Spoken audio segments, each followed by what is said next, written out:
Do'stlar, Parijdan o'tib ketyapmiz, Parijdan. Hayotni bir davrlarida endi bu Parijdan o'tib ketyapman. Qaranglar. Qoyila. Shahar mana Parij.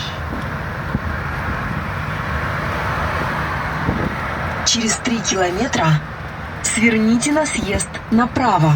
Hayotni bir davrlarida endi bu. Fransiyadan qoyil qolish kerak. Do'stlar,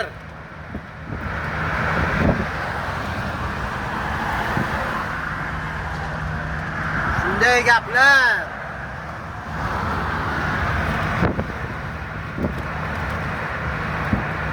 Endi qachon bo'lar ekan bunaqa vaziyat hayotda? Kimlar uchundir?